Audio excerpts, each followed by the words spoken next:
যুক্তরাষ্ট্র থেকে আমাদের প্রতিনিধি দল ফেরত আসলে আলোচনার সাপেক্ষে এবং এর পরবর্তীতে আমি নিজেই যাব আমার যুক্তরাষ্ট্রের বাণিজ্যমন্ত্রীর সাথে সাক্ষাতের উদ্দেশ্যে। আমাদের যে নিরাপদ খাদ্য মজুদ সেটা যা প্রয়োজন তার থেকে অতিরিক্ত মজুদ রয়েছে, পণ্যের মান বাড়বে এবং আমাদের বাণিজ্য ঘাটতি কমবে। সো এই পর্যায়ে আমি এতটুকুই বলতে পারি যে ছাড়াও আমরা যুক্তরাষ্ট্র থেকে আমাদের প্রতিনিধি দল ফেরত আসলে আলোচনার সাপেক্ষে এবং এর পরবর্তীতে আমি নিজেই যাব আমার যুক্তরাষ্ট্রের বাণিজ্যমন্ত্রীর সাথে সাক্ষাতের উদ্দেশ্যে এবং সেখানে আমরা আরো সুস্পষ্ট আমাদের প্রস্তাব সমূহ পেশ করব এবং আমরা আমাদের জন্য কম্পারেটিভ বা আমাদের ব্যবসা, আমরা যে যুক্তরাষ্ট্রে ব্যবসা করি আমরা কিন্তু যুক্তরাষ্ট্রের বাজারে শুল্ক পরিশোধ করে যুক্তরাষ্ট্র আমাদের রপ্তানির বিনিময়ে যুক্তরাষ্ট্রের সরকার $1 বিলিয়ন অতিরিক্ত শুল্ক আদায় করে থাকে আমাদের পণ্যের আমদানিকারকদের কাছ থেকে। আমরা অধিকাংশ পণ্য যুক্তরাষ্ট্রের কাছ থেকে যেটা আমদানি করি, অনেক পণ্য আমাদের এখানে শূন্য শুল্কে আমদানি করি, কারণ এটা আমরা পুরো রপ্তানি করি।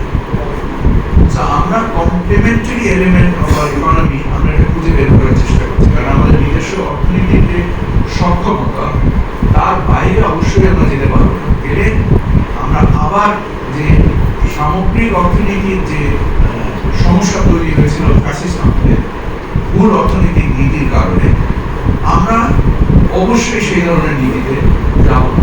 আমাদের অর্থনৈতিক সক্ষমতা, আমাদের বাণিজ্যের সম্ভাবনা, এই দুটোকে একসঙ্গে কাজে লাগিয়ে এবং সর্বোপরি প্রধান উপদেষ্টার নির্দেশনাকে আমরা মেনে নিয়ে আমরা ইনশাআল্লাহ এই সমস্যার সমাধান করব। যুক্তরাষ্ট্র যে একটা একপেশে শুল্ক আরোপ করেছে, এই একপেশে শুল্ক আরোপে আমাদের অর্থনীতির গতি এবং সম্ভাবনার জায়গাটা কমে যাবে। আমরা জানি যে এই শুল্ক হয়েছে এই 90 দিনের মধ্যে এখন সম্ভবত 82 দিন বাকি। আমাদের কার্যক্রম আমাদের প্রধান উপদেষ্টা নিজে এই ব্যাপারে যথেষ্ট উৎসাহী। প্রধান উপদেষ্টার যে উপদেষ্টা, ওনার যে উপদেষ্টা আছে, আমরা যারা কাউন্সিলে আছি আমরা বরংবর মিটিং করছি। বাণিজ্য মন্ত্রণালয়ের সচিব, প্রধান উপদেষ্টার হাই রিপ্রেজেন্টেটিভ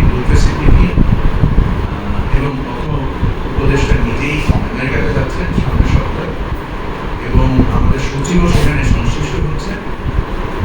আমরা মূল যুক্তরাষ্ট্রের যে শুল্ক আরোপটা হয়েছে, এই শুল্ক আরোপটা হয়েছে মূলত আমাদের যে বাণিজ্য ঘাটতি আছে, আমাদের যে দেশের মধ্যে আমাদের আমাদের বাণিজ্য যেখানে বেশি, আমাদের রপ্তানি বেশি আমদানি কম, এর মধ্যে যুক্তরাষ্ট্র একটা অন্যতম দেশ এবং যুক্তরাষ্ট্র ক্রেতা হিসেবে আমাদের একক বৃহত্তম দেশ।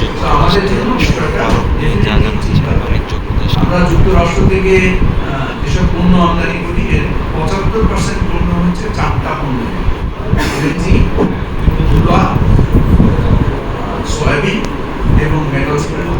আমরা প্রায় $2.2 বিলিয়ন যুক্তরাষ্ট্র থেকে আমদানি করি এবং $8 বিলিয়ন আমরা রপ্তানি করি। আমাদের বাণিজ্য ঘাটতি রয়েছে প্রায় $6 বিলিয়ন।